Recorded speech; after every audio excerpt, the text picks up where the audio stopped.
Hello बच्चा लोग, क्या हाल चाल। बढ़िया है। देखिए, ये आपका विज्ञान पाठ एक जो हिंदी मीडियम स्टार्ट किया गया था वो, यानी हम स्टार्ट किए हैं। इसमें पूरा चैप्टर हम क्विक रिवीजन करेंगे।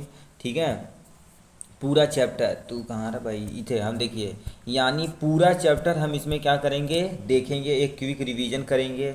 और इसमें जितना भी एनसीईआरटी के महत्वपूर्ण क्वेश्चन हैं वो सारा करेंगे। ठीक है, वीडियो में अब बने रहिए। देखिए, ये है पार्ट फर्स्ट, विज्ञान का पार्ट फर्स्ट, हिंदी मीडियम। हमारे आसपास के पदार्थ, इसमें हमें क्या क्या पढ़ना पड़ेगा। देखिए, जैसे बर्फ़ सॉलिड होता है, इसमें भरा हुआ, गुब्बारे में भरा हुआ क्या है, हवा, जिसे हम गैस कहते हैं। ये सारी चीज़ें हम इसमें पढ़ेंगे। ठीक है, यानी आपका अर्धवार्षिक परीक्षा होने वाला है, उसके लिए हम ये रिवीजन टेस्ट लेकर आए हैं। ठीक है, चलिए हम ज़्यादा देर नहीं करते हैं। ये वन शॉट वीडियो है, सबसे पहली बार बता देते हैं। ठीक, यानी लगभग आधे से एक घंटे के अंदर सारा क्या करेंगे, आपका डाउट क्लियर किया जाएगा। ठीक है, डिफिनेशन जो मोस्ट इम्पोर्टेंट डिफिनेशन रहेगी उसे पढ़ाया जाएगा।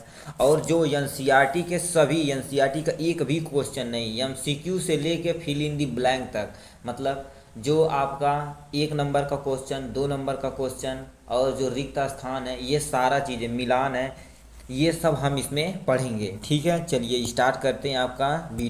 चलिए ये देखते हैं आपका पाठ नंबर पहला। ठीक है, ध्यान से देखिएगा, बहुत मज़े के साथ और बहुत इंटरेस्ट के साथ आपको पढ़ाया जाएगा।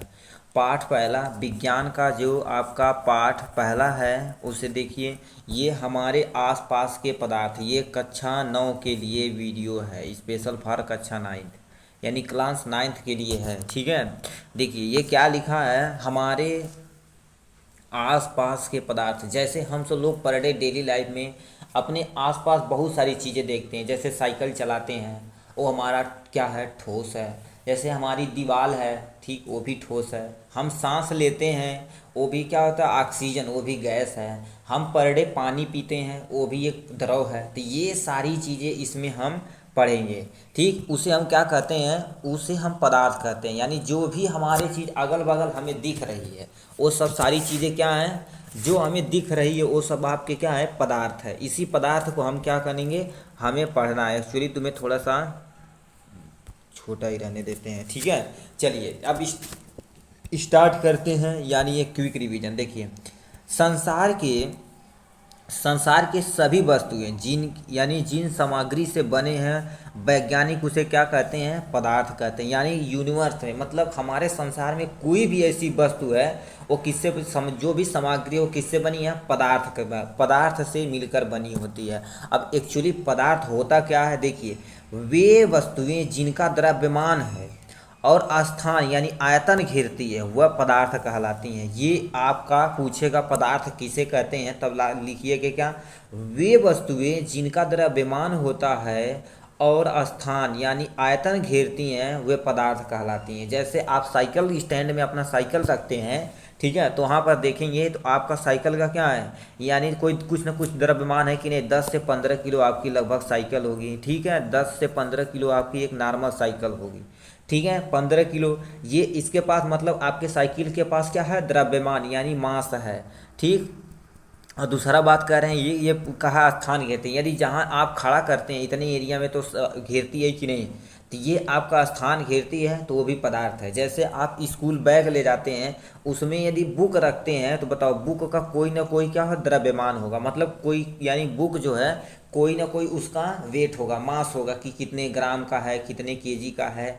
ठीक है, तो वो यदि आप बैग में रखते हैं तो जगह घेरता है, तो वो भी आपका एक एक्चुअली पदार्थ है। ठीक है, यदि आप नॉर्मल एक बाटल की बात कर लेते हैं, बाटल पे लिखा रहता है कि 200 ml, 500 ml, 1 लीटर, तो बताओ क्या होता है, उसका वो खुद का आयतन है। वो जहाँ रखेंगे वो अपना जगह घेरेगा। और दूसरी बात, वो जो आपका लिखा है पानी उसमें इतना कंटेन करेगा, वो द्रव्यमान है उसका। ठीक, वो भी आपके हमारे हमारे अगल बगल जो है वो सब पदार्थ हैं। ठीक, अब चलिए दूसरे बात पे, पॉइंट पे आते हैं। प्राचीन भारत के दार्शनिकों ने पदार्थ के पंच तत्व, वायु, पृथ्वी, अग्नि, जल और आकाश से बना बताया है। और पदार्थ को उस उन्हें पंच तत्व के वर्गीकरण किया था। जैसे आप गांव में सुने होंगे, कहते हैं पांच तत्व से बना शरीरा, यानी पांच तत्व से हमारी शरीर बनी है और पांच तत्व में हमें दोबारा विलीन हो जाना है। ठीक जैसे वायु हो गया, पृथ्वी हो गया, अग्नि हो गया, जल हो गया, आकाश हो गया, ये पांच तत्व हैं जो हमारी शरीर बनी है। बताइए, देखिए हमारे भारत के जो प्राचीन दार्शनिक लोग थे, यानी कितने होशियार थे, पहले ही बता दिए थे एक्चुअली क्या हमारा शरीर किससे बना है, ये सारी चीज़ें। ठीक उसी को हम आज वैज्ञानिक के तौर पे पढ़ रहे हैं। देखिए सभी पदार्थ कणों से मिलकर बने होते हैं। ठीक ये पॉइंट देखते हैं। ये कहने का मतलब कोई पदार्थ है, जैसे आपके नॉर्मल ये घर में ईंटा है, ठीक है, मान लेते हैं किस ब्रांड का है, बीके ब्रांड का है। ठीक है, बीके ब्रांड के आपके घर में एक ईंटा है। ठीक, इसे हम थोड़ा सा ऐसे कर देते हैं, ये बीके ब्रांड का ईंटा है। तो बताइए ईंटा किससे बना है, सॉइल से, यानी मिट्टी से बना है कि नहीं, यानी मिट्टी से आपका क्या बना है, ईंटा बना है। ईंटा से, यानी ईंटा किसका बना है, मिट्टी से बना हुआ है। इसे एक्चुअली देखा जाए तो मिट्टी के कण कितने कितने छोटे छोटे होते हैं कि नहीं, लीजिए हम इतना बड़ा बड़ा नहीं, एक्चुअली बहुत छोटे होते हैं। तो ये देखा जाए पदार्थ, यानी सभी पदार्थ कणों से मिलकर बने होते हैं। यानी कोई भी पदार्थ है वो तो किससे मिलकर बना होता है, कण से मिलकर बना होता है। जैसे यहाँ नॉर्मल ईंट का एग्जाम्पल लिए हैं, उसी तरह से देखा जाए दुनिया में कोई भी चीज़ ऐसी नहीं है जो कणों से मिलकर न बनी हो। ठीक है, जैसे हम बताओ पानी, हम पानी का एग्जाम्पल लेते हैं। पानी, ठीक तू कहाँ जा रहा है भाई, देखिए यहाँ हम पानी का नॉर्मल एग्जांपल लेते हैं पानी का। उसका यदि फार्मूला देखा जाए, केमिकल फार्मूला, तो क्या होता है, H2O होता है। ठीक, हम नॉर्मल ये देखिए एक बूंद हम जो ये पानी देखते हैं एक्चुअली वो तुम्हारा क्या है, उसमें 10⁻21 मॉलिक्यूल, मतलब 10⁻21 मॉलिक्यूल H2O का उसमें प्रेजेंट है। ठीक है, ये एनसीईआरटी का डाटा है। कितना, एक बूंद पानी में 10⁻21 मॉलिक्यूल H2O पाए जाते हैं। ठीक, उतने अणु H2O के पाए जाते हैं, एक हम नॉर्मल जो बूंद समझते हैं। ठीक, इसी से पता चलता है पदार्थ के अत्यंत सूक्ष्म कणों से मिलकर बना होता है। ठीक, अब चलिए लिखे हैं अत्यंत सूक्ष्म कणों से मिलकर बना होता है। ठीक, अब लिखा है पदार्थ के अत्यंत सूक्ष्म कण होते हैं, ये भी हम पॉइंट देख लिए। अब लिखा है पदार्थ के कणों के बीच रिक्त स्थान होता है, पदार्थ के कणों के बीच रिक्त स्थान होता है। ठीक, जैसे हम आपको दिखाते हैं, ये आपका क्या है, एक ठोस है। ठीक, ये आपका द्रव है, ये एक्चुअली आपका गैस है। ये तीन कंटेनर हमने ले लिया। ठीक, यदि देखा जाए तो पदार्थ, यानी पदार्थ हो गया, पदार्थ के ये आपके क्या, उसके अणु हो गए। यदि देखा जाए ठोस में अणु क्या होते हैं, पास पास होते हैं, उनके यानी बीच में रिक्त स्थान लगभग ना के बराबर होता है। आते हैं द्रव पे, द्रव के मॉलिक्यूल के अणु जो होते हैं दूर दूर होते हैं, इसमें रिक्त स्थान थोड़ा सा पाया जाता है। और सबसे ज़्यादा रिक्त स्थान किस में पाया जाता है, गैस में पाया जाता है, इसमें रिक्त स्थान सबसे ज़्यादा पाया जाता है। ठीक है, ये यस फॉर यानी सॉलिड हो गया, ये लिक्विड हो गया, ये आपका एक्चुअली गैस हो गया। ये एक्चुअली होता है पदार्थों के कणों के बीच में स्थान होता है। ठीक, ये भी पूछा है, यानी हम आराम से पानी में क्यों तैर लेते हैं, क्योंकि पानी के बीच में जो रिक्त स्थान होता है वो सॉलिड से ज़्यादा होता है, इसीलिए हम पानी में आराम से तैर लेते हैं। ठीक, ये था पॉइंट। अब लिखा है पदार्थ के कण, यानी पदार्थ के कण अत्यंत गतिशील होते हैं, ये वाला पॉइंट देखिएगा। ठीक, पदार्थ के कण अत्यंत गतिशील होते हैं, ये भी सही है। जैसे हम क्या होता है, नॉर्मल है, हम यहाँ से एक अगरबत्ती सुलगाते हैं, ये कमरा है तो यहाँ से हम अगरबत्ती सुलगाते हैं, थोड़ी समय के बाद क्या हो जाता है, पूरे कमरे में क्या हो जाता है, ऐसे धुआं हो जाता है। बताइए धुआं के जो कण हैं स्मोक, वो गैस के फॉर्म में है कि नहीं, वही गैस हमारे पूरे कमरे में अत्यंत गतिशील बहुत तेज़ी से हो जाता है। ठीक है, और दूसरा एग्जाम्पल ले सकते हैं, ये पहला एग्जाम्पल हो गया। दूसरा एग्जाम्पल हम बताइए, हम बोल रहे हैं तो मोबाइल आपके सामने है। ठीक है, मोबाइल आपके सामने, तो आवाज़ आपके कान में कैसे जा रही कि इसमें जो हवा है, ठीक, हवा के कण क्या करते हैं, आपके कान के पास पहुंच रहे हैं गति के कारण से, तो इसीलिए कोई चीज़ आपको सुनाई इसलिए देता है क्योंकि पदार्थ के कण अत्यंत गतिशील होते हैं, निरंतर गतिशील होते ही रहते हैं। यदि नहीं होता तो बताइए, जैसे चंद्रमा आप कहते हैं, वहाँ पर आपके कान के ही बगल में बम फोड़ दिया जाए तभी आपको सुनाई नहीं देगा। क्यों, क्योंकि वहाँ पर हवा नहीं है, उसमें हवा नहीं है, हवा के जब हवा हैया नहीं है तो उसमें क्या, यानी कण गतिशील होंगे। ठीक, तो ये पॉइंट था। अब दूसरा पॉइंट लिखा है पदार्थ के कण एक दूसरे को आकर्षित करते हैं, यदि आकर्षित नहीं करते होते हैं तो इस पॉइंट के बारे में हम बताएंगे। जैसे ठोस हो गया, ठोस के मॉलिक्यूल क्या नज़दीक नज़दीक हैं कि नहीं, इसमें कोई ना कोई आकर्षण बल लग रहा है, नहीं तो हम दीवार से एक मारते हैं साउथ की मूवी की बात क्या हो जाती है, चकनाचूर हो जाती कि नहीं। तो इसमें कोई ना कोई ऐसे बल काम कर रहा है जो क्या होता है, यानी जो अणु है उसे पकड़ के रखा हुआ है, ठीक है। तो ये उसमें पदार्थ एक दूसरे के आकर्षित बल के कारण से जुड़े होते हैं। यदि देखा जाए तो ठोस में, किसमें, ठोस में हमारा आकर्षण बल सबसे ज़्यादा होता है। उसके बाद यानी हमारा द्रव में होता है, द्रव में आकर्षण बल, और सबसे कम किस में होता है, गैस में होता है, ठीक। गैस में आपका सबसे कम होता है, ठीक। ये भी पॉइंट हम देख लिए। चलिए स्क्रॉल करके थोड़ा सा ऊपर चलते हैं, ठीक। लिखा है पदार्थ के कणों में गतिज ऊर्जा होती है, तापमान बढ़ाने पर गति यानी हाँ कणों की गति तेजी हो जाती है। कहने का मतलब क्या कह रहे हैं, जैसे हम नॉर्मल आपके घर में अगरबत्ती रखी हुई होती है तो बताओ उसके जो यानी उसमें जो गतिज ऊर्जा है कम है, ठीक है, ना के बराबर है। अब बताओ उसे हम यदि क्या कर दें, तापमान दे दें, मतलब तापमान मतलब गर्म कर दें उसे। अगरबत्ती यदि घर में रखता है तो उसमें गतिज ऊर्जा, जैसे कोई चीज़ हम पानी गर्म करते हैं या अगरबत्ती सुलगाते हैं तो उसमें अगरबत्ती यहाँ से ले गए हैं, ठीक है। तो इसमें बताओ क्या कर रहे हैं, हम तापमान दे रहे हैं। क्या दे रहे हैं बाबू, तापमान हम आपको दे रहे हैं, किसके फॉर्म में, हीट के फॉर्म में, यानी ताप के फॉर्म में हम क्या इसे गर्म कर रहे हैं। लीजिए 2-3 अगरबत्ती ऐसे सुलगा देते हैं, कुछ समय के बाद देखते हैं क्या इनके जो यानी गैस के से छोटे छोटे अणु हैं वो क्या होता है, बहुत तेज गति करने लगते हैं। क्यों, इसमें हम यही लिखा है ना, ताप बढ़ाने पर इनकी गतिज ऊर्जा बढ़ जाती है। तो ये पहला कारण है, ठीक है। उसके बाद नेक्स्ट पॉइंट पे हम चलते हैं। लिखा है पदार्थ के कण अपने आप एक दूसरे के साथ अंतः मिश्रित होते हैं। ऐसे पदार्थ रिक्त स्थानों के समावेशन के कारण होते हैं। कहने का मतलब क्या कह रहा है, जैसे यहाँ से आपको एक कंटेनर ले लीजिए, ठीक। कंटेनर मतलब क्या होता है, डिब्बा, ठीक। डिब्बा समझते हैं ना, उसके लिए, ठीक। ये लिखा है एक दूसरे से अंतर मिक्स होते हैं। बताइए, यहाँ मालिक्यूल है, यहाँ मालिक्यूल, यहाँ मालिक्यूल, एक दूसरे से क्या कर, जब गति करते हैं, गति जब करेंगे तो जाहिर सी बात एक दूसरे से अंतर मिश्रित होंगे, तो उनके स्थान के रिक्तों स्थान का समावेशन होता है। मान लेते कोई, हम थोड़ा सा कलर थोड़ा सा चेंज कर लेते हैं, भी बता देते हैं। देखिए मान लेते हैं एक कण यहाँ है, एक कण कोई यहाँ है, एक कण यहाँ है, एक कण यहाँ है, और दूसरा कलर थोड़ा सा हम ले लेते हैं ये, ठीक है। देखिए ये ले लेते हैं तो बताओ इसमें कभी यहाँ आ गया, कभी ये आ गया, कभी यहाँ चला गया, कभी यहाँ चल गया, कभी ये चल गया यहाँ पर। इसमें गतिज ऊर्जा है कि नहीं, जब गतिज ऊर्जा है तो जाहिर सी बात क्या होता है, अपना स्थान क्या हो चेंज कर सकते हैं। जैसे क्लास में कोई टीचर न रहे तो क्या होता है, यानी उस ब्रेंच से उस ब्रेंच पर कूदते हैं कि नहीं। तो ये वही प्रक्रिया सेम टू सेम पदार्थ के अंदर होती है, ठीक। चलिए नेक्स्ट पॉइंट पे चलते हैं। लिखा है दो विभिन्न पदार्थों, लिखा है दो विभिन्न पदार्थों का स्वतः मिश्रण क्या कहलाता, मिलना क्या कहलाता, विसरण कहलाता है। ये सबसे मोस्ट इम्पोर्टेंट है।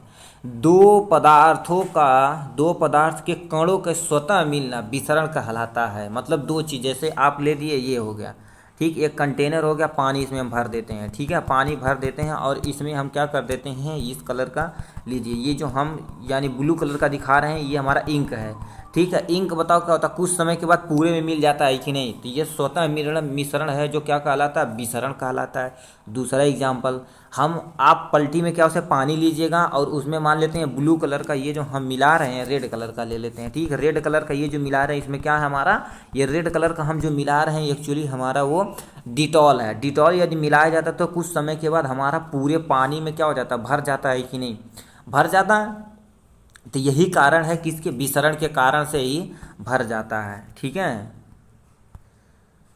विसरण के कारण से ही भर जाता है। अब चलिए हम नेक्स्ट पॉइंट पे चलते हैं। क्या पूछा है, विसरण पढ़ लिए, अब यहाँ से देखते हैं किसके बारे में, विसरण यदि पढ़ लिए तो नेक्स्ट पॉइंट के पढ़ते हैं। देखिए पदार्थ के कणों के बीच एक बल कार्य करता है, यह बल कणों को एक साथ रखता है, इसे अंतर आणविक बल भी कहा जाता है। कहने का मतलब क्या कह रहा है, यानी पदार्थ के कणों के बीच कोई ना कोई ऐसा बल होगा जो क्या होता है, एक दूसरे से पकड़ के रखा होगा और उसके बल को हम क्या कहते हैं, उसी बल को अंतर आणविक बल कहते हैं। यानी सिंपल सा, एक मॉलिक्यूल ये है, एक अणु ये है, एक अणु ये है, एक अणु ये, दो अणु 3-4 अणु है कि नहीं। अब इस अणुओं के बीच में कोई ना कोई एक यानी बल कार्य करता है, उस बल को हम क्या कहते हैं, अंतर आणविक बल कहते हैं। क्या, अंतर आणविक बल कहते हैं। इसे इंग्लिश में देखा जाए तो इंटर मॉलिक्यूलर फोर्स बोलते हैं, जो एक सबको क्या करके एक दूसरे को पकड़ के रखा है। यदि देखा जाए तो ये बल जो होता है सबसे ज़्यादा किस में होता है, ठोस में सबसे ज़्यादा होता है, फिर जाके द्रव में होता है, फिर जाके आपका गैस में होता है। यानी अब पूछेगा ये ठीक। अब मान लेते हैं दूसरा पूछ सकता है विसरण वाला। विसरण की दर सबसे किस में तेज होती है? विसरण मतलब क्या होता है? फैलना। मतलब कैसे सबसे तेज कौन फैलेगा? गैस पहले सबसे तेज फैलेगा, उसके बाद आपका द्रव फैलेगा, उसके बाद आपका क्या बोला, ठोस फैलेगा। यही चीज होता है किसमें? पूरा यानी विसरण में। अब इसी का उल्टा कर देंगे, अंतराण्विक बल हम लगा देंगे। ठीक है, तो ये था किसके बारे में? अंतराण्विक बल के बारे में। लिखिए, प्रत्येक पदार्थ में यह आकर्षण बल अलग अलग होता है। इन्हीं बलों के कारण से पदार्थ की अवस्था बनती है। एकदम करेक्ट बोला। क्या बोला? यानी अलग अलग होती। जैसे हम पदार्थ की अवस्था क्या पढ़, ठोस, द्रव, गैस पढ़ चुके हैं। ये जो बल लगता है अलग अलग लगता है। ठोस में सबसे ज़्यादा, द्रव में सबसे, उसके बाद कम, उस सबसे कम क्या हो जाता है? गैस में हो जाता है। यही प्रक्रिया होती है कि नहीं? तो ये आपका बल का कारण होता है। अब नीचे लिखा है, यानी ये लिखा तू इधर जैसा भाई। देखिए, पदार्थ की 3 अवस्था होती। कौन? ठोस, द्रव, गैस। पदार्थ की कितनी अवस्था होती? ये जरूर याद रखिएगा, ठोस, द्रव, गैस। बार बार बोल रहे हैं। ठीक। अब चलिए एक पे हम चलते हैं, किसके बारे में पढ़ते हैं? इसके बारे में पढ़ते हैं। देखिए, पदार्थ की वे अवस्था यानी इनके कणों के विभिन्न विशेषता के कारण से होती है। अब बताओ, ठोस और द्रव को किस में बांटा गया? यानी उसके जो अणु है उसी के आधार पर। यदि अणु पास पास रहेंगे तो उसे हम ठोस कहेंगे, अणु हमारे दूर दूर रहेंगे तो उसे हम क्या कहेंगे? द्रव कहेंगे। अणु बहुत ज़्यादा दूर दूर रहेंगे तो हम क्या कहेंगे? एक्चुअली उसे गैस बोलेंगे। ठीक। अब नेक्स्ट पॉइंट देखते हैं। बल यानी बल लगने पर ठोस टूट सकते हैं लेकिन उनका आकार नहीं बदलता है। मतलब देखो, ये को यानी बल बहुत ज़्यादा किसी दीवार पर लगाएंगे तो दीवार तो टूट जाएगी, उसके मॉलिक्यूल थोड़ी ना दूर दूर होंगे। यानी मॉलिक्यूल जो ये है इसके अंदर, मान लेते हैं क्या होता है, यहाँ से एग्जांपल बताते हैं। ये आपका एक ईंट है छोटा सा, ठीक, छोटा सा ईंट है। इसे हम क्या करें? एक टुकड़ा, 2 टुकड़ा, 4 टुकड़ा ऐसे कर देते। तो इसे टुकड़ा जो हुआ हुआ है, ऐसे ऐसे रैंडम जो टुकड़ा हुआ है, इसके मॉलिक्यूल थोड़ी ना आकार अपना चेंज किए हैं, वो तो सेम टू सेम है। यानी जितने मॉलिक्यूल हैं वो क्या होते हैं? बढ़िया से इसमें अरेंज बैठे हैं आराम से। वही हम एक्चुअली यही कहना चाह रहे हैं। ठीक। और क्या लिखा हुआ है? नेक्स्ट पॉइंट पे चलते हैं।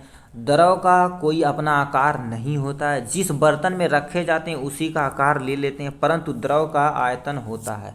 कहने का मतलब क्या कह रहे हैं? देखिए, ये थोड़ा सा सही देखिए। द्रव का कोई आकार नहीं होता है। जिस बर्तन में रखते हैं उसी का आकार ले लेता है, परंतु द्रव का आयतन होता है। यानी इसका कोई, यानी द्रव का कोई आयतन, सॉरी, आकार नहीं होता है, आयतन होता है। आयतन यानी जिस बर्तन में रखा जाता है उसी का रूप धारण कर लेता है। कहने का मतलब क्या कर रहा है? देखिए, आप घर से ऐसे गिलास लीजिएगा, इसमें पानी भर दीजिएगा, ऐसा कटोरा लीजिएगा, उसमें पानी भर दीजिएगा, और कढ़ाई लीजिएगा, उसमें आप ऐसे क्या कर दीजिएगा? ऐसे पानी भर दीजिएगा। सब में यदि पानी भर के फ्रिज में जमा देंगे तो सबका आकार अलग अलग है कि नहीं? इनका आकार इसीलिए नहीं होता, जिस बर्तन में रखा जाता है उसी का आकार ले लेता, परंतु इनका आयतन क्या होता है? फिक्स होता है। ठीक, यही पॉइंट वो कहना चाह रहा है। अब क्या लिखा है? यानी द्रव में ठोस और द्रव और गैस तीनों का विसरण संभव है। ठीक है, यानी सबसे तेज विसरण किसका होता है? गैस का होता है। ठीक। अब ये पॉइंट क्या लिखा है? ठोस की अपेक्षा द्रव में विसरण की दर अधिक होती है। यही कारण है कि द्रव अवस्था का पदार्थ का कण स्वतंत्र रूप से गति करते हैं। ठोस की अपेक्षा द्रव के कणों के रिक्त स्थान अधिक होता है। अभी देखो, यानी जो कण की अवस्था के आधार पर कितने में बांटा गया? ठोस, द्रव, गैस। अब देखिए, यहाँ से हम क्या करने हैं? ठोस हो गया, ये द्रव हो गया, ये गैस हो गया। ठीक। चलिए हम दूसरा थोड़ा सा कलर ले लेते हैं, चटकता बटकता। इसके देखो कर दिए, इसके जो अणु हैं वो क्या दूर दूर हैं कि नहीं? ये गैस है। ठीक। चलिए गैस लिखते हैं। ठीक है, वो क्या मैस लिख रहे हैं? ठीक, ये आपका एक्चुअली गैस है। ऐसे बनाते चलिए। ठीक है, देखो इसके मॉलिक्यूल अणु क्या है? पास पास हैं, जिसे हम क्या कहते हैं? द्रव बोलते हैं। और इसके अणु क्या है? एकदम पास पास हैं। ठीक है, एकदम पास पास हैं, इसे हम क्या बोल रहे थे? ठोस बोल रहे थे। यही तो बोल रहे थे, यानी ठोस, द्रव, गैस, यही यानी स्थानों के आधार पर तीनों में बांटा गया, यही वो बोल रहा है। ठीक। अब लिखते हैं क्या था? ठोस एवं द्रव की तुलना में गैस की संपीड़नता, जिसे हम क्या? कंप्रेस, काफ़ी कम होता है। ठीक। जैसे कहने का मतलब क्या हो रहा है? ठोस को बताओ। यहाँ से हम एक ठोस ले लिए हैं। ठीक है, एक ठोस वस्तु ले लिए हैं, एक गैस वाला, एक यहाँ सॉरी द्रव वाला, एक गैस वाला। बताओ किसे तुम अच्छे से दाब सकते हो? ठोस को दाब सकते हो? ईंटा को दाब सकते हो? ईंटा तो नहीं दाब सकते मेरे भैया। ठीक है, पानी को थोड़ा बहुत दाब सकते हो। सबसे ज़्यादा किसे दाब सकते हो? इसे। ठीक, गैस को, क्योंकि गैस के अणु क्या होते हैं? ये गैस हो गया, ये द्रव हो गया, और यहाँ से एक्चुअली तुम्हारा क्या है? ठोस है। ठीक है। अब बताओ, यानी इसे तुम आराम से दाब सकते हो? नहीं, क्योंकि इसके मालिक अणु ये क्या होता है, एकदम से पास पास हैं, इनमें रिक्त स्थान लगभग ना के बराबर है। ठीक है।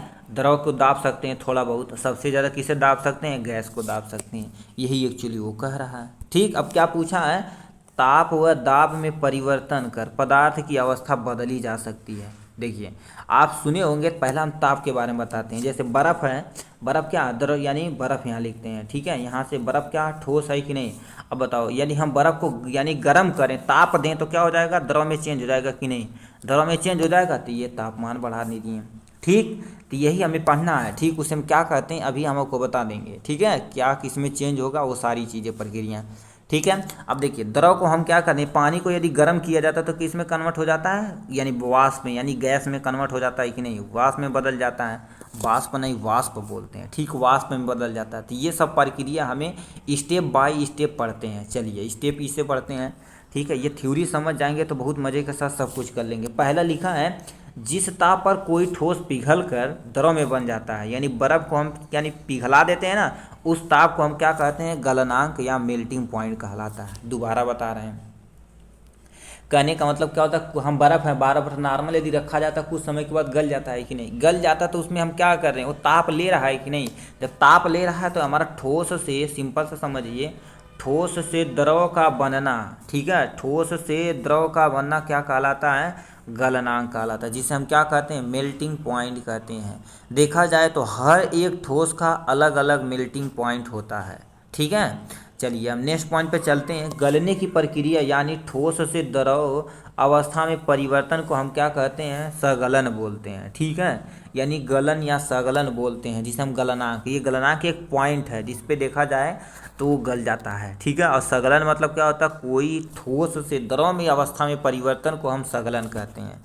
ठीक, चलिए नेक्स्ट पॉइंट पे चलते हैं। गलने की प्रक्रिया के दौरान गलनांक पर पहुंचने के बाद जब कोई पदार्थ पूरी तरह से नहीं गल नहीं जाता, तापमान नहीं बदलता है। चाहे हम क्या कर दें, कितना भी ऊर्जा दे दें, ठीक, कितना भी ऊर्जा दे दें पदार्थ के कणों के आकर्षण बल को बदलने के लिए, ताकि अवस्था में यानी परिवर्तन हो सके, तापमान के बिना कोई वृद्धि नहीं होता है, उसे हम यानी तापमान में ऊष्मा अवशोषित कर लेता है, उसे हम क्या कहते हैं? गुप्त ऊष्मा कहते हैं। एक सिंपल सा हम आपको बताते हैं, इतना बड़ा नहीं, गुप्त ऊष्मा किसे कहते हैं? गुप्त ऊष्मा। ठीक है, गुप्त ऊष्मा एक्चुअली होता क्या, इसे बताते हैं। जैसे मान लेते हैं ये आप कंटेनर लिए, इसमें पानी भर रहे हैं। ठीक है, पानी हम क्या कर रहे हैं? पानी और बर्फ़ कुछ भी ले लेते हैं। ठीक है, अब देखिए, ये यदि हम यहाँ से क्या कर दिए, एक छोटा सा थर्मामीटर लगा दिए। थर्मामीटर यदि लगा दिए हैं, ठीक है, थर्मामीटर पे हमारा यदि देखा जाए तो पानी रूम टेम्परेचर पे, यानी हमारा कमरे के ताप पर कितना होता है? 25 डिग्री होता है। चलिए यहाँ से 25 डिग्री हमने ले लिया। अब बताओ, यहाँ से हम ये गर्म कर रहे हैं तो हमारा ये कितना डिग्री सेल्सियस हो जाना चाहिए? हमारा 100 डिग्री सेल्सियस, यानी पानी अब 100 डिग्री सेल्सियस पे क्या हो गया? खौल चुका है। अब बताओ, हमारा ये टेम्परेचर क्या होता है? 100 डिग्री सेल्सियस से अब बढ़ेगा नहीं, कितना भी पानी तुम खौलाते जाओ, खौलाते जाओ, खौलाते जाओ। ठीक, यानी 100 डिग्री जब हो गया है तो पानी केवल खौलेगा, ना कि टेम्परेचर नहीं बनेगा, पानी खौलता रहेगा, खौलता रहेगा। तो वो जो हम एक्स्ट्रा ऊर्जा दे रहे हैं और वो क्या कर रहा है? खौलने का काम कर रहा है, वही एक्चुअली तुम्हारा क्या कहलाता है? गुप्त ऊष्मा कहलाता है। ठीक, गुप्त ऊष्मा कहलाता है। यही चीज़ लिखा है, देखिए क्या दिया, सगलन की प्रसुप्त यानी प्रसुप्त ऊष्मा ये देखिए क्या दिया, वायुमंडलीय दाब पर 1 किलो ठोस, मतलब 1 किलो बर्फ को 1 किलो ठोस को उसके गलनांक पर द्रव में बदलने के लिए जितनी ऊष्मीय ऊर्जा की आवश्यकता होती है, उसे सगलन प्रस्तुत ऊर्जा यानी प्रसुप्त ऊर्जा कहते हैं, ऊष्मा कहते हैं। ठीक, ये था इसके बारे में। चलिए नेक्स्ट पॉइंट पे हम देख लेते हैं आपका यहाँ से। ठीक है, चलिए अभी बहुत सारा है, उसके बाद ज़्यादा कुछ नहीं है, अभी मज़े के साथ हम क्वेश्चन करेंगे। ठीक, टेंशन लेने का नहीं है, टेंशन देने का है। ठीक है, चलिए तू भाई वीडियो देखिए, अब क्या लिखा है? वायुमंडलीय दाब पर वह ताप जिस पर द्रव उबलने लगता है, उस ताप को उस पदार्थ का क्वथनांक कहते हैं। ठीक, क्वथनांक कहते हैं। क्वथनांक को हम देखा जाए इंग्लिश में लिखा जाए तो बॉइलिंग पॉइंट बोलते हैं, बॉयल कहते हैं, बॉयल अंडा दे दो। ठीक, वायुमंडलीय दाब पर वह तापमान जिस पर द्रव उबलने लगता है, उस ताप को उस पदार्थ का गलनांक कहते हैं। ठीक। यानी जल का यानी क्वथनांक कितना होता है 100 डिग्री सेल्सियस। यदि केल्विन कहीं लिखा रहा है तो डिस्टर्ब होने की ज़रूरत नहीं है, ठीक है। इसे हमको बता देते हैं। देखिए यदि केल्विन लिखा रहा है तो केल्विन इजकल टू क्या हो गया, जितना डिग्री सेल्सियस दिया है उसमें 273 तुम क्या कर दो, ऐड कर दो। ये फार्मूला आप लिख लीजिए, ठीक है। ये आप फार्मूला आराम से लिख सकते हैं। जैसे डिग्री सेल्सियस दे तो केल्विन चेंज कर सकते हैं। यदि डिग्री सेल्सियस दिया केल्विन पूछेगा तो 273 माइनस कर देंगे, यही आपको करना है, ठीक है। यदि देखा जाए जल का क्वथनांक यानी बॉइलिंग पॉइंट कितना होता है तो 100 डिग्री सेल्सियस होता है, ठीक है। चलिए नेक्स्ट पॉइंट, यानी द्रव अवस्था में परिवर्तन हुए बिना ठोस अवस्था में सीधे गैस अवस्था वापस ठोस में बदलने की प्रक्रिया को ऊर्ध्वापातन या सबलिमेशन कहते हैं। कहने का मतलब क्या कर रहा है, कोई ठोस है, ठोस से हमारा क्या, जब डायरेक्ट क्या बन रहा है, गैस बन रहा है, ठीक है। गैस बन रहा है तो उसे हम क्या कहेंगे, ऊर्ध्वापातन कहलाता है। अब कैसे, जैसे एग्जाम्पल हो गया, जैसे आप कपूर जलाते हैं तो हमारा क्या होता है, कपूर जलाना यदि हम जलाते हैं तो उसमें हमारा कुछ समय के बाद क्या होता है, यदि जलाया जाए तो हमारा ठोस से सीधे किस में चेंज हो जाता है, ठोस से हमारा सीधे गैस में चेंज हो जाता है कि नहीं। कपूर उसमें पानी थोड़ी ना बनता है, ठीक।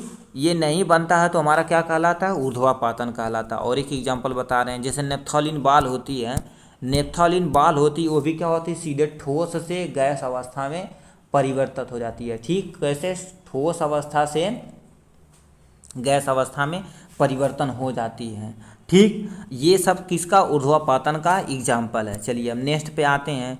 क्या लिखा है, पदार्थ के कणों के बीच की दूरी में परिवर्तन होने के कारण पदार्थ की विभिन्न अवस्था परिवर्तन होती है। ये भी एकदम सही है, ठीक। क्योंकि ठोस से द्रव, द्रव से गैस, गैस से द्रव, ठोस से गैस, ये सब सारी चीज़ें होती हैं, अवस्था परिवर्तन होती हैं। अब एक टर्मोलॉजी आई, हमारा क्या होता है, आई यानी शुष्क बर्फ क्या होता है। देखिए ठोस कार्बन डाइऑक्साइड अवस्था में आए बिना सीधे गैस में परिवर्तन हो जाती। यही कारण है कि ठोस कार्बन डाइऑक्साइड क्या बना लेता है, शुष्क बर्फ यानी ड्राई आइस कहते हैं। अब पूछेगा ड्राई आइस किसे कहते हैं, क्या बताए, कार्बन डाइऑक्साइड द्रव अवस्था में आए बिना यानी गैस से सीधे क्या बन रहा है, ठोस बन रहा है, उसे हम क्या कहेंगे, शुष्क आइस बोलेंगे, ठीक है। शुष्क आइस को बोलेंगे, ठीक। अब देखो दाब के बढ़ने पर तापमान में घटने पर गैस द्रव में बदल जाता है। कहने का मतलब क्या कह रहा है, किसी तुम गैस को लेना, ठीक, गैस को लेना, उसमें हम क्या कर रहे हैं, गैस को यदि ले रहे हैं तो ताप को हम क्या कर दे रहे हैं, ताप को कम कर दे रहे हैं, मगर दाब को हम क्या कर दे रहे हैं, दाब को हम बढ़ा दे रहे हैं, दाब को बहुत ज़्यादा हम बढ़ा दे रहे हैं। तो वो क्या करता है, हम गैस को सीधे क्या कर देते हैं, लिक्विफाई कर देते हैं। जैसे LPG, बताओ लिक्विड पेट्रोलियम गैस है कि नहीं। लिक्विड पेट्रोलियम गैस जो हमारे गैस सिलेंडर में यूज होता है वो क्या है, एक्चुअली LPG यही काम करता है। गैस को हम क्या कर देते हैं, बहुत ज़्यादा प्रेशर देके द्रव अवस्था में रख देते हैं, इसे हम क्या कहते हैं, LPG यूज करते हैं। इसमें हम लिक्विडिफिकेशन बोलते हैं, द्रवणता जिसे बोलता जाता है, ठीक है। तो ये थी प्रक्रिया इसके बारे में। हम नेक्स्ट चलिए हम देख लेते हैं क्वेश्चन आपके पास क्या है। एक पॉइंट और है यहाँ से, वाष्पीकरण जिसे हम इवोपरेशन, ये हमारे लिए बहुत इंपॉर्टेंट है।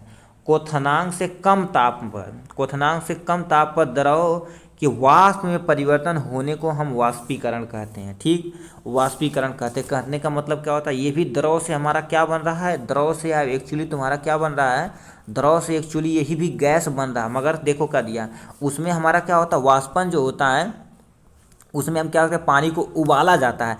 इसमें द्रव से गैस बनेगा मगर हमारा क्या होगा, देखिए तापमान कम रहेगा, ठीक। 100 डिग्री नहीं पहुंचना। जैसे हम कपड़ा सुखाते हैं तो ऐसा थोड़ी ना, उससे हम क्या करते हैं, उसमें द्रव से गैस बनता है कि नहीं, पानी में कपड़ा रहता है, कपड़े में पानी रहता है तो गैस बन जाता है कि नहीं, जो धूप पाता है। तो वही प्रक्रिया जो होती है तो उसे हम क्या कहते हैं, वाष्पीकरण कहते हैं, ठीक। अब जैसे कोई यानी कपड़ा को सुखाना, वो भी वाष्पीकरण है। हम बताओ गर्मियों के सीजन में कॉटन का कपड़ा पहनते हैं, क्यों, हमें यदि गर्मी हो जाती है तो हमारा यानी जो तापमान है हमारा मेंटेन हो जाता है और हमें क्या होता है, ठंडक की महसूस होती है, शीतलन होता है, ठीक। वो भी वाष्पीकरण के कारण से होता है, ठीक। अब यहाँ से नॉर्मल एग्जांपल हम बता देते हैं। ऐसे तुम चाय लेना, बताओ इतने यदि चाय लिए हैं तो जल्दी ठंडा नहीं होता। अब इसे थरिया में रख के पियेंगे कि तो लोग पी जाते हैं, ठीक है। थरिया में रख के पियेंगे तो जल्दी ठंडा होगा, क्यों, क्योंकि यहाँ पर क्या होता है, सरफेस एरिया, मतलब क्या होता है, यानी सतह ज़्यादा पा रहा है तो आराम से ठंडा हो जाएगा। ये एग्जाम्पल। दूसरा एग्जाम्पल, हमें पसीना होता है तो हमारा क्या हो जाता है, पसीना होता है कि नहीं हमें, तेमनी देखो द्रव से गैस बन जाता है, ठीक है, द्रव से गैस बन जाता है। जैसे हम सब लोगों को पसीना होता है तो हमारी बॉडी यानी पूरे शरीर पे क्या होता है, पसीना होकर हमारी कुछ समय के बाद हमें ठंडा महसूस होता है। मगर कुत्तों में देखा जाए तो अपना जीभ निकालता है, क्योंकि अपना जो बॉडी टेम्परेचर है वो अपने शरीर का तापमान को एकदम सही करने के लिए क्या होता है, वो भी वाष्पीकरण करता है। ठीक है, ये था किसके बारे में, टोटल आपका थ्योरी बेस। ठीक है, अब चलिए हम आते हैं किस पे, आपके जो इम्पोर्टेंट क्वेश्चन है एनसीईआरटी के हैं। ठीक है, ये आप ज़रूर से ज़रूर करिएगा।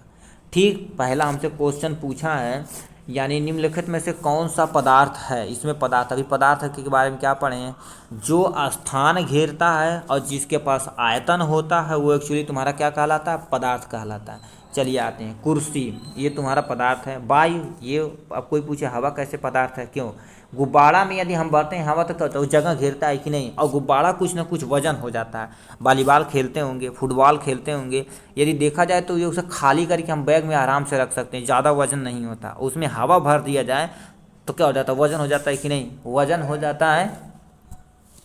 और आप देखिए, यानी कुर्सी आपका क्या है एक्चुअली, कुर्सी आपका, कुर्सी हो गया, वायु हो गया, ये सब पदार्थ के अंतर्गत आते हैं। मगर स्नेह देखा जाए, किसी से प्यार करते हैं तो क्या कहते हैं, हम आपसे बहुत प्यार करते हैं, ऐसा बता सकते हैं कितना कुंटल करते हैं, बता सकते हैं 2-3 किलो करते हैं, नहीं। ठीक, ये सब नहीं बता सकते हैं, मतलब उसके पास न तो कोई द्रव्यमान है न कोई आयतन है, तो पदार्थ के अंतर्गत नहीं आएगा। ठीक, और गंध, जैसे कहते हैं बहुत तेज बदबू मार रहा है, ठीक, तो बोलते हैं ठीक है, क्या बता देंगे, 3 किलो बदबू मार रहा है, 5 किलो मार रहा है, ऐसा नहीं ना, तो उसके पास न तो द्रव्यमान है न तो आयतन है, जाहिर सी बात, वो पदार्थ नहीं है। ठीक, घृणा भी वही एक्चुअली तुम्हारा क्या होता, पदार्थ के अंतर्गत नहीं आता। बादाम कहते हैं कच्चा बादाम, ठीक है, किलो के हिसाब से मिलता है, ठीक है, तो वो बादाम तुम्हारा क्या है, एक्चुअली पदार्थ है। ठीक, विचार, ये भी पदार्थ के अंतर्गत नहीं आएगा। शीत, ये भी नहीं आएगा। शीतल पेय, जो हम पेय पीते हैं, पेप्सी, कोको कोला, ये सब पता हो क्या होता है, यह पेय पदार्थ, मतलब इसके पास आयतन है। कहते हैं 2 लीटर पेप्सी लेके आते हैं, पार्टी में बढ़िया से होती है ना, तो ये तुम्हारा एक्चुअली क्या है, पेय पदार्थ एक्चुअली तुम्हारा पदार्थ के अंतर्गत आता है। इत्र का सुगंध है, इत्र नहीं बोला, क्या बोल रहा है, इत्र का सुगंध है, यानी स्मेल के बारे में ये बोल रहा है। ठीक, जैसे कहते कोई लड़की परफ्यूम मार के जा रही है तो बता सकते हैं 3 किलो परफ्यूम मार के जा रही है, 3 किलो जा रही है, स्मेल जो निकलता है उस थोड़ी ना बता सकते हैं अच्छा 3 किलो महक रहा है, 4 किलो महक रहा है, ऐसा नहीं ना।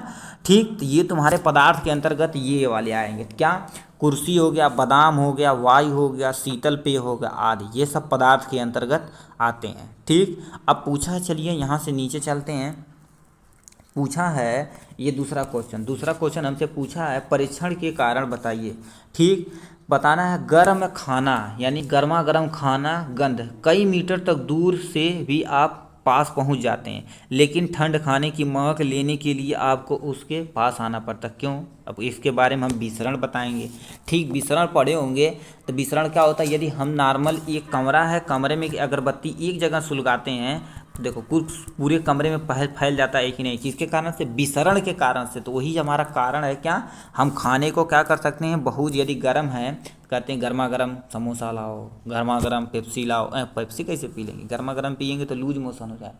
ठीक, देखिए क्या दिया, यानी उत्तर देख लेते हैं इसका। ठीक है, वह पदार्थ के कणों की विशेषता का गुण होता है, तापमान बढ़ाने पर उसकी गतिज ऊर्जा बढ़ जाती है, और इनके कण क्या होते हैं, गतिज ऊर्जा के कारण से इनकी दूरी बढ़ जाती है, और रिक्त स्थान बढ़ जाने के कारण से ये फैलने लगते हैं। यही कारण है हमें क्या होता है, गर्म खाना की महक ठंडे खाने की अपेक्षा हमारे के पास तेज़ी से पहुंचती है। ठीक, ये पहला आंसर था।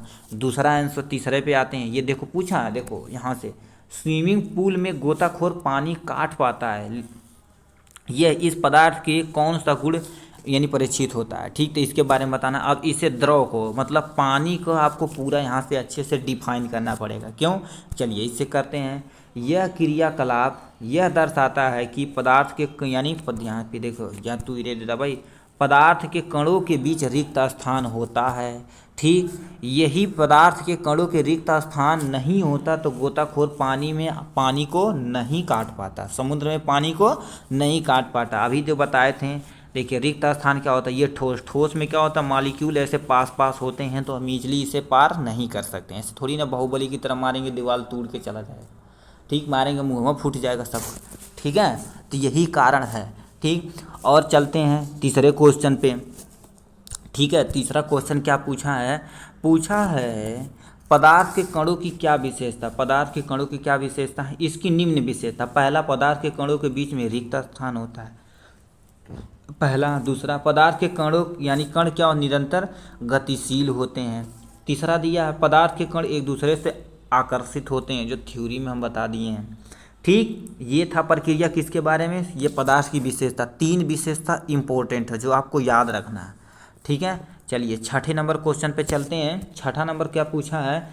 किसी तत्व के द्रव्यमान के प्रति इकाई आयतन को घनत्व कहते हैं। ठीक, जैसे देखो घनत्व बराबर क्या होता है, द्रव्यमान बटे आयतन, द्रव्यमान बटे आयतन। अब ये लिखा है बढ़ते हुए घनत्व के क्रम में निम्नलिखित को व्यवस्थित करने हैं: वायु, चिमनी का धुआं, शहद, जल, चाक, रुई एवं लोहा। अब देखिए ठोस जो होता है उसका घनत्व सबसे ज़्यादा होता है, उसके बाद द्रव का होता है, उसके बाद गैस का होता है। अब इसी में अरेंज कर दीजिएगा। ठीक, जैसे लोहा क्या होता है, पहले आएगा। ठीक, लोहा पहले आएगा, फिर कौन सा आएगा, चाक आएगा, फिर कौन सा आएगा, रुई कहाँ गया, रुई, ये नॉर्मल रुई ले लेते हैं। ठीक, उसके बाद हम ले लेते हैं शहद ले लेते हैं, उसके बाद जल ले लेते हैं, उसके बाद चिमनी का धुआं ले लेते हैं, उसके बाद वायु ले लेते हैं। ठीक, यानी ठोस को पहले रखना है, फिर द्रव को रखना है, फिर गैस को रखना है। ठीक है, अब यहाँ से विसरण किसे कहते हैं? विसरण, देखो ये विसरण पूछा है ना, दो विभिन्न पदार्थों के कणों का स्वतः मिलना क्या कहलाता है, विसरण कहलाता है। दोबारा बता रहे हैं, दो विभिन्न पदार्थों के कणों का स्वतः मिलना विसरण कहलाता है। ये क्या होता है, हाई कॉन्सेंट्रेशन से लो कॉन्सेंट्रेशन की तरफ धुआं मूव करता है तो उसे हम विविसरण बोलते हैं। ठीक, ये हाई से कम की तरफ मूव करता है। जैसे कमरे में हम क्या करते हैं, कितनी बार एग्जांपल बताया जाए, चलिए यहाँ से बताते हैं। देखिए यहाँ से ये आपका एक्चुअली क्या है, अगरबत्ती है। यहाँ से क्या तो धुएं की मात्रा क्या हो गई, ज़्यादा हो गई कि नहीं, तो बताओ कहाँ से कहाँ मूव करता है, जहाँ धुआं कम रहता है, तो ये विसरण कहलाता है। ठीक, चलिए हम पढ़ लेते हैं गलनांक किसे कहते हैं। गलनांक किसे कहते हैं, वह ताप पर जिस पर कोई पदार्थ गलना शुरू होता है, यहाँ से शुरू नहीं, शुरू होता है, वह ताप उस पदार्थ का गलनांक कहलाता है। देखा जाए तो सबका गलनांक क्या होता है, अलग अलग होता है। ठीक है, तो यहाँ से हम नेक्स्ट पॉइंट पे चलते हैं। पूछा क्वथनांक किसे कहते हैं। ऐसे नॉर्मल छोटा छोटा क्वेश्चन पूछेगा, टेंशन नहीं लेने का है। टेंशन क्यों लेने का है जी, ठीक, हम हैं तो क्या गम है। ठीक है, जैसे क्वथनांक किसे कहते हैं, जिस ताप पर कोई पदार्थ उबलना शुरू होता है, यानी कोई पदार्थ है, ठीक, पदार्थ मतलब द्रव ही होगा ना, ठीक, यानी द्रव हो गया, यानी द्रव जिस ताप पर उबलना शुरू होता है उस ताप को उस पाठ का क्वथनांक कहते हैं। ठीक, क्वथनांक समझ गए, जिसे हम क्या कहते हैं, एक्चुअली बॉइलिंग कहते हैं। ठीक है, यदि नहीं समझ में आ रहा तो बॉयल वहाँ लिख दीजिएगा, क्योंकि बॉइलिंग अंडा से हम ज़्यादा समझ जाएंगे। ठीक है, कहाँ चले गए जी। ठीक, ये हो गया। अब पूछा है शुष्क बर्फ़ किसे कहते हैं। ठोस कार्बन डाइऑक्साइड को हम क्या कहते हैं, शुष्क बर्फ़ बोलते हैं। क्या, शुष्क बर्फ़ किसे कहते हैं, ठोस कार्बन डाइऑक्साइड को हम क्या कहते हैं, शुष्क बर्फ़ बोलते हैं। ठीक है, चलिए अब नेक्स्ट पॉइंट पे चलते हैं। पदार्थ की अवस्था परिवर्तन के लिए उत्तरदायी कारक का नाम बताना है। ठीक, अब बताओ कोई पदार्थ को हम कैसे चेंज कर सकते हैं, यानी ठोस से द्रव बनाना तो हमें गर्म करना पड़ेगा कि नहीं, तो हमें ताप देना पड़ेगा। अब बताओ गैस को हमें क्या करना है, द्रव बनाना है। जैसे हम क्या होता है, गैस पे बहुत ज़्यादा प्रेशर क्रिएट करके क्या करते हैं, हम गैस सिलेंडर में भर देते हैं, तो ये दाब हो गया। तो यानी दो ऐसे कारक हैं जिससे हम अवस्था परिवर्तन कर सकते हैं। ठीक है, अब लिखा यहाँ से देखिए, ये इम्पोर्टेंट है। ठीक है, क्या, गुप्त ऊष्मा से आप क्या समझते हैं, गुप्त रोग नहीं, गुप्त ऊष्मा। ठीक, देखिए अवस्था परिवर्तन के समय स्थिर ताप पर पदार्थ के एकांक द्रव्यमान को दी गई आवश्यक ऊर्जा की मात्रा को हम क्या कहते हैं, गुप्त ऊर्जा कहते हैं। ठीक है, यानी आवश्यक मात्रा से ऊर्जा को हम क्या कहते हैं, गुप्त ऊर्जा कहते हैं। या अथवा जब कोई पदार्थ, तो इसी पे पूछ रहे हैं, जब कोई पदार्थ भौतिक अवस्था यानी ठोस हो गया, दूसरे यानी अवस्था यानी द्रव में परिवर्तित होता है, तो एक नियत ताप पर उसे कुछ ऊष्मा प्रदान करना पड़ता है। तो यह है आपका नियत ताप क्या कहलाता है, ऊष्मा प्रदान कहलाता है। ऊष्मा प्रदान करता है तो ही आपका क्या होती है, एक्चुअली गुप्त ऊष्मा कहलाता है। ठीक, इसे हम यदि देखा जाए तो इंग्लिश में हमारा कैसे क्या कहते हैं, लैटेंट हीट बोलते हैं। ठीक, देखो यानी किसी पदार्थ का गुप्त ऊष्मा की वह मात्रा जो उसकी यानी उसकी इकाई मात्रा द्वारा अथवा परिवर्तन यानी चेंज ऑफ स्टेट के समय अवशोषित की जाती है या मुक्त ऊर्जा कहलाती है। ठीक, यही आपकी एक्चुअली गुप्त ऊष्मा है। ठीक, अब यहाँ से तुम्हें किसके बारे में बताना है, ठोस, द्रव और गैस का गुणधर्म बताना है। पहले हम आते हैं ठोस के गुणधर्म से। ठीक, ठोस का क्या होता है, आकार निश्चित होता है। चलिए यहाँ से पहला पॉइंट हम ले लेते हैं, यानी ठोस पदार्थ का आयतन निश्चित होता है, यानी समस्त सीमाएं तथा स्थिर आयतन होता है। ठीक, यानी बाह्य बल लगने पर ठोस अपने आकार में बने रहते हैं। ठीक, जैसे हम क्या होता है, हम बताओ दीवार को यदि हम ऐसे धक्का मारे से थोड़ी ना कि कल अच्छा यहाँ कर देते हैं, परसों यहाँ कर देते हैं, ऐसे थोड़ी ना होता, अपना स्थिर बनाए रहता है। तो ये हमारा किसका प्रक्रिया, कौन सा गुण है, पदार्थ का, ठोस का गुण है। ठीक, अंतर बल क्या होता है, ठोस में द्रव और गैस से अधिक होता है। ठीक, ये था द्रव के नहीं, ठोस का अवस्था, ठोस का गुणधर्म। अब आते हैं किसके, द्रव के गुणधर्म पे। द्रव क्या होता है, देखिए द्रव का आकार तो निश्चित ही होता नहीं है। ठीक, निश्चित नहीं होता, आयतन निश्चित होता है। ठीक, आयतन निश्चित होता है मगर आकार निश्चित नहीं होता। द्रव में बहाव होता है, यानी फ्लो कराया जा सकता है। बड़े बहाना समझते हैं कि नहीं, उसे हम बहा सकते हैं। इनका आकार आकार बदलता है। ठीक है, इनका अंतराण्विक बल ठोस से कम होता है। ठीक, अब आते हैं गैस का गुणधर्म, थोड़ा सा पढ़ लेते हैं। ठीक, गैस का गुणधर्म क्या होता है, ठोस एवं द्रव की तुलना में गैस की संपीड़ितता यानी कंप्रेसिबल काफ़ी अधिक होती है, यानी इन कणों के बीच अंतराण्विक बल सबसे कम होता है। ठीक है, इसे हम गैस को हम कंप्रेस मतलब दाब सकते हैं। ये सारी चीज़ें प्रक्रिया हम कर सकते हैं। ठीक, नेक्स्ट तीसरा यानी इसमें देख लेते हैं, गैस को आसानी से दबाया जा सकता है। इनका विसरण काफ़ी तीव्रता से होता है। विसरण मतलब क्या होता है, जैसे अगरबत्ती सुलगाते हैं तो गैस ही निकलता है ना, तो बहुत तेज़ी से होता है कि नहीं। तो ये आपका था किसके बारे में, द्रव के बारे में, ठोस के बारे में, गैस के बारे में। ठीक है, चलिए आप थोड़ा सा जो यानी थोड़ा बड़ा जो क्वेश्चन है, ठीक है, चलिए देखते हैं। अब ये लास्ट एंड फाइनल है, अभी एक पेज और बचा हुआ है। चलिए कोई दिक्कत नहीं, हम हैं तो क्या गम है, इसी को पढ़ना है। ठीक, चलिए यहाँ से देखते हैं। ठीक है, चलिए क्या लिखा है, पदार्थ के कणों के रिक्त स्थान होता है, उदाहरण देकर समझाइए। ठीक है, चलिए इसे हम पढ़ते हैं, ध्यान से आप सुनिएगा। ठीक, जब एक बीकर में हम पानी लेते हैं तो उसमें पोटेशियम परमैंगनेट के कुछ कण डालते हैं। कुछ देर बाद हम देखते हैं कि पोटेशियम परमैंगनेट के बीकर में फैल जाता है, अर्थात पोटेशियम परमैंगनेट के प्रत्येक कण जल के प्रत्येक कण के बीच मिल जाता है, जिससे यह पता चलता है कि पदार्थ के कणों के बीच रिक्त स्थान होता है। एक एक्सपेरिमेंट हम आपको बताते हैं, ये कहानी आप ध्यान रखिएगा। देखिए हम क्या करते थे, ये गिलास लेना है ऐसे, उसमें क्या करना, थोड़ा सा रेड कलर ऐसे करके हम क्या कर देते हैं, ऐसे चिन्ह लगा दिए हैं। ठीक, चिन्ह लगा दिए। अब इसमें हम क्या कर देते हैं, हम इस कलर का लेके क्या करते हैं, ये देखो कर दिए, ये हम क्या कर दिए हैं, पानी भर दिए हैं। ठीक है, एक्चुअली ये तुम्हारा क्या है, एक्चुअली यहाँ तो भर पानी है, रेड कलर का चिन्ह लगा दिए हैं। उससे यदि ऊपर हमारा इसमें कुछ डालेंगे तो ऊपर जाएगा कि नहीं, यदि ज़्यादा चीज़ डालेंगे तो ऊपर जाएगा। हम कोई कलर ले लेते हैं, ये VIP कलर ले लेते हैं। अब इसमें हम क्या कर दे रहे हैं, यहाँ से हम क्या कर रहे हैं, नमक ऐड कर रहे हैं। ये जो बूंद बूंद है तुम्हारा क्या होता है, नमक हम इसमें डाल रहे हैं। देखिए तब भी देखेंगे कुछ समय के बाद हमारा क्या होगा, ये जो वाटर लेवल है ऊपर नहीं जाएगा, वाटर लेवल ऊपर नहीं जाएगा। तो मतलब जाहिर सी बात इनके अंदर कुछ ना कुछ ऐसे रिक्त स्थान है, जिसके कारण से हम नमक को डाल रहे हैं तो क्या होता है, पानी के कण के बीच में वो जाके समाहित हो जा रहा है और हमारा वाटर लेवल बढ़ नहीं रहा। तो इससे हमें पता चलता है कि आपको ऐसे बना देना है। ठीक, चम्मच बनाना, उसमें नमक डाल देना, ऐसे लिख देना पानी है, नमक है, यहाँ से चिन्ह कर देना। ये सब सारी चीज़ें कर देंगे। आपको पोटेशियम परमैंगनेट की जगह NaCl यानी नमक का फार्मूला आप लिख सकते हैं। ठीक है, साधारण नमक जो होता है। ठीक, अब चलिए हम नेक्स्ट पे चलते हैं। लिखा है, कारण बताइए क्यों गैस उस बर्तन में पूरी तरह फैल जाता है जिसमें उसको रखते हैं। क्यों, देखा जाए इनमें जो होता है इंटरमालिकुलर फोर्स यानी अंतर आणविक बल ना के बराबर होता है। ये कहीं भी रैंडम मोशन कर सकते हैं। क्या लिखा है, द्रव की तुलना में गैस की संपीड़ितता अधिक होती है, यानी गैस को हम क्या कर सकते हैं, बहुत ज़्यादा दबाया जा सकते हैं, जिससे वे बर्तन में डालना होता है और तेज़ी से भाग लेती है, ये पूरी तरह उस बर्तन में फैल जाती है। इसीलिए हम क्या करते हैं, जिस बर्तन में इसे रखा जाता है वो तेज़ी से उसमें फैल जाता है। ठीक, अब चलिए हम नेक्स्ट पॉइंट पे चलते हैं। आपका वाष्पीकरण के कारण शीतलता कैसे होती है। ठीक, देखिए ये इम्पोर्टेंट था बाबू वाष्पीकरण। देखिए वाष्पीकरण के दौरान कम हुई ऊर्जा को पुनः प्राप्त करने के लिए द्रव के कणों के अपने आसपास की ऊर्जा अवशोषित कर लेती है और इस कारण से ऊर्जा अवशोषित होने से पास पास ठंडक होने लगता है और शीतलन आ जाती है। कहने का मतलब क्या कर रहे हैं, हम गर्मियों के सीजन में कॉटन के कपड़े क्यों पहनते हैं, क्योंकि एक बार हमें गर्मी हो गई तो हमें क्या होता है, हमारा वो पानी जब यानी गर्मी से हमारा कपड़ा भीग चुका है तो पानी सूख जाता है, तो उसमें क्या होता है हमारे अगल बगल जितनी भी हवा आती है वो क्या हो जाती है, ठंडी हो जाती हैं।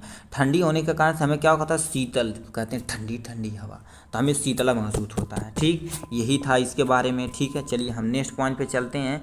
पूछा है ठोस कार्बन डाइऑक्साइड शुष्क बर्फ क्यों कहते हैं। ठीक, क्यों कहते हैं इसके बारे में हम आपको बताते हैं। ठीक है, चलिए बताना स्टार्ट करते हैं। क्या लिखा है इसके बारे में हम आपको बताते हैं। ठीक है, देखिए जब वायुमंडलीय दाब पर जब वायुमंडलीय दाब पर 1 एटमॉस्फेयर हो तो ठोस कार्बन डाइऑक्साइड द्रव अवस्था में आए बिना सीधे गैस में परिवर्तन हो जाता है। ठीक, यह कारण है ठोस कार्बन डाइऑक्साइड को शुष्क बर्फ कहते हैं। देखिए आप एक एग्जांपल और बता दें, जैसे आपका नॉर्मल ये फ्रिज होता है, रेफ्रिजरेटर होता है कि नहीं, यानी फ्रिज होता है, तो फ्रिज के सबसे ऊपर वाले पोर्शन पे हम देखेंगे, क्या ऊपर वाले पोर्शन पे हम देखेंगे तो क्या हो जाता है, देखेंगे शुष्क बर्फ ऐसे ऐसे भरा होता है कि नहीं। वो एक्चुअली तुम्हारा क्या होता है, गैस के फॉर्म में जो गैस निकल रहा है, लिक्विड नहीं गैस निकल रहा है, वो तुम्हारा क्या होकर जाके वहाँ से जम जा रहा है। उस बर्फ को निकालेंगे तो ऐसे देखो करिए, ऐसे दाबेंगे तो ये पिचिक जाएगा, ऐसे पिचिक जाएगा कि नहीं, तो ये एक्चुअली शुष्क बर्फ वही तुम्हारा है। ठीक है, शुष्क बर्फ है। अब चलिए आते हैं इसमें, ऊर्ध्वापातन किसे कहते हैं। ठीक है, तू भाई रे जा। ठीक, देखिए ऊर्ध्वापातन किसे कहते हैं, लिखिए सब्लिमेशन। देखो कर दिया, द्रव अवस्था में परिवर्तन हुए बिना जब हम ठोस को सीधे गैस में परिवर्तित करते हैं, वापस ठोस में बदलने की प्रक्रिया को हम क्या करते हैं, ऊर्ध्वापातन यानी सब्लिमेशन कहते हैं। सिंपल सा समझिए, जब ठोस को हम क्या कर देते हैं, गैस में कन्वर्ट कर देते हैं, वही एक्चुअली तुम्हारा क्या कहलाता है, ऊर्ध्वापातन कहलाता है। ठीक है, अब देखिए वाष्पीकरण को प्रभावित करने वाले कारक बताना है। चलिए कौन कौन प्रभावित कर सकते हैं इसके बारे में हम आपको बताते हैं। पहला, सतह बढ़ाने पर वाष्पीकरण की सतह क्या हो जाती है, बहुत तेजी से हो जाती है। कहने का मतलब क्या कह रहा है, जैसे गिलास में हम क्या करते हैं, ऐसे चाय रखते हैं तो जल्दी नहीं ठंडा होता, यदि थरिया में रख देंगे तो क्या हो जाएगा, ठंडा होगा ना, तो वाष्पीकरण के कारण से ठंडा हो जाएगा। पहला। दूसरा दिया है ताप बढ़ाने पर क्या होगा, यदि हम बताओ क्या होता है, हमारी धूप बहुत तेज़ी से रहती तो कपड़ा तेज़ी से सूखता है कि नहीं, यानी ताप बढ़ाने पर हमारा क्या हो जाएगा, वाष्पीकरण की दर बहुत ज़्यादा बढ़ जाएगी। लिखा क्या है, ताप बढ़ाने पर पदार्थों के कणों की गतिज ऊर्जा मिल जाती है, जिससे वाष्पीकरण की दर बढ़ जाती है और तापमान भी बढ़ जाने के कारण से हमें क्या होता है, ये प्रक्रिया होती है। अब पूछा है आर्द्रता की कमी, यानी हवा में आपके क्या होता है, यदि नमी कम हो तो क्या हो जाएगा, तभी हो जाएगा। ठीक, आर्द्रता की कमी यानी हमारा यानी हवा में कहते हैं नमी है, कपड़ा जल्दी नहीं सूख रहा है। यदि ठंडी ठंडी हवा चलती तो हमें क्या हो जाता है, जैसे पता चलता है ठंडी ठंडी हवा चल रही तो कपड़ा जल्दी नहीं सूखता। अब गर्म हवा चलती तो भनने से कपड़ा सूख जाता है। तो ये भी वाष्पीकरण के कारण से होता है। वो आर्द्रता वाला देखिए क्या दिया, वायु में उपस्थित जल वाष्प की मात्रा जिसे हम आर्द्रता कहते हैं, यानी हवा में जो जल प्रेजेंट है उसी को वाष्प कहते हैं, आर्द्रता कहते हैं। ठीक, जल वाष्प बढ़ने की आर्द्रता बढ़ती है और आर्द्रता का वाष्पीकरण घट जाता है। ठीक, अब वायु की गति पर आते हैं। ठीक, वायु की गति क्या आती है, देखो वायु की यानी जितना तेज हवा रहेगा उतना तेज कपड़ा सूखेगा, यानी वायु की गति होने से जल वाष्प के कण तेजी से वायु में उड़ जाते हैं, जिसके आसपास क्या हो जाता है, जल की मात्रा घट जाती है। ये 3-4 कारक थे यानी वाष्पीकरण को प्रभावित करने वाले कारक। ये आप नोट कर लीजिए, चाहे स्क्रीनशॉट ले लीजिएगा, आप जरूर याद रखिएगा। आप देखिए ये प्लाज्मा क्या होता है, इसे पढ़ लेते हैं। प्लाज्मा यदि देखे होंगे, आपको पढ़ाया गया होगा, तो ये पदार्थ का चौथा अवस्था होता है। ठीक है, पांचवा अवस्था BEC बोस्ट आइंस्टीन कंडेंसेट होता है। ठीक, प्लाज्मा एक्चुअली क्या होता है इसे देख लेते हैं।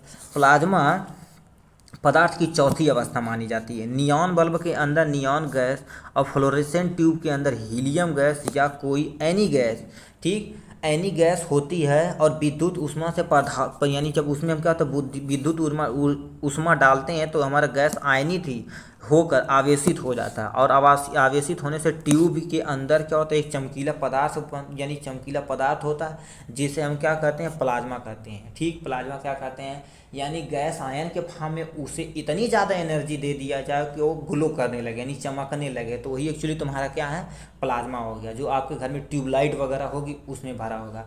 यानी शादी उदी में क्या होता है, हैलोजन लगाया जाता है कि नहीं, कहते हैं हैलोजन परोसन वाला भोजपुरी गाना है, ठीक है।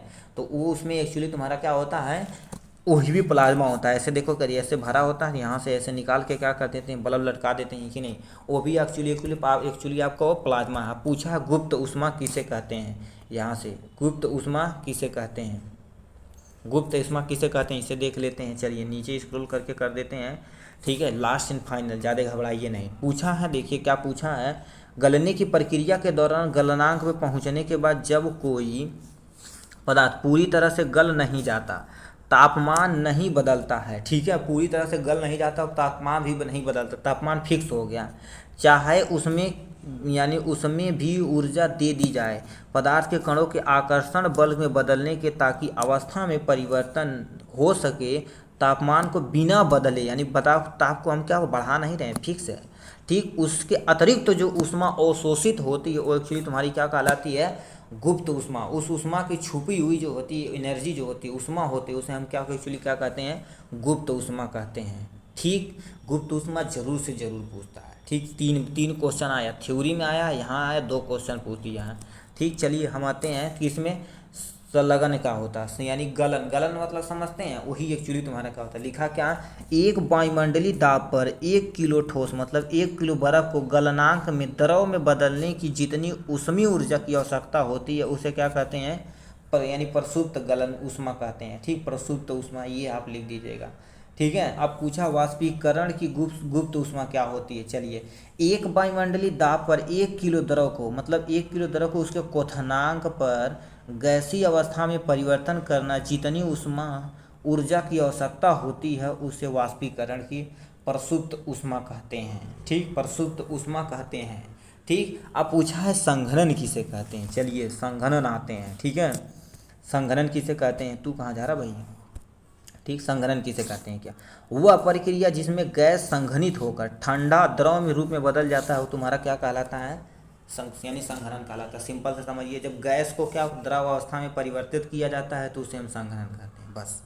ठीक है, और यहाँ से क्वेश्चन पूछा 100 डिग्री सेल्सियस ताप पर भाप यानी अर्थात वाष्प के कण में उसी तापमान पर पानी के कण की अपेक्षा अधिक ऊर्जा होती है, क्यों, ऐसा क्यों, इसके बारे में बताना। चलिए इसके बारे में हम पढ़ते हैं। ऐसा इसलिए होता है क्योंकि भाप के कणों ने वाष्पीकरण गुप्त ऊष्मा के रूप में अतिरिक्त ऊष्मा का अवशोषित कर लेता है, जिससे वह उसी ताप पर यानी पानी के कणों की अपेक्षा अधिक ऊष्मा होती है। ठीक है, ये था इसके बारे में।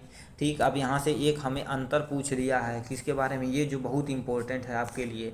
ठीक, ये फाइनल एंड लास्ट पोर्शन है। ठीक है, पूछा है गलनांक और क्वथनांक में अंतर। गलनांक क्या होता है, कोई चीज़ जब अपना ठोस अवस्था से द्रव अवस्था में परिवर्तन होता है उसे हम यानी क्या कहते हैं, गलनांक कहते हैं। क्वथनांक किसे कहते हैं, जब कोई द्रव उबलता है तो उसे हम क्या कहते हैं, द्रव से गैस का अवस्था क्वथनांक कहलाता है। चलिए पढ़ते हैं। वह ताप जिस पर कोई ठोस पिघल जाता है गलनांक कहलाता है। वह ताप जिस पर कोई द्रव उबलने लगता है उसे हम क्या कहते हैं, क्वथनांक कहते हैं। ठोस का गलनांक होता है और द्रव का क्वथनांक होता है। बहुत सारा अंतर आप सब लिख सकते हैं। ठीक, मगर जो दिया है 2-3 सटीक दिया है, ये इसके बारे में लिख दीजिएगा। ठीक है, पूछा 3 ऊर्ध्वापाती पदार्थों का नाम बताना। पहला हम कपूर को क्या कहते हैं, जलाया जाता है तो क्या होता है, ठोस अवस्था सीधे क्या हो जाता है, गैस अवस्था में परिवर्तन हो जाता है। ठीक, नेफ्थलीन बॉल जिसे हम क्या कहते हैं, नौसादर बोलते हैं। अमोनियम क्लोराइड, ये सारी चीज़ें क्या हैं, ऊर्ध्वापातन के एग्जाम्पल हैं। ठीक, ये था सारा वीडियो आपका, ये था आपका पूरा क्लास 9th का 1 शॉर्ट वीडियो। ठीक है, वीडियो बहुत अच्छा लगा होगा तो ज़रूर बताइएगा कमेंट में। कोई भी त्रुटियां होंगी तो आप कमेंट में बताइएगा, उसे सुधारा जाएगा। और कोई भी क्वेश्चन रहेगा तो आप ज़रूर कमेंट में लिखिए।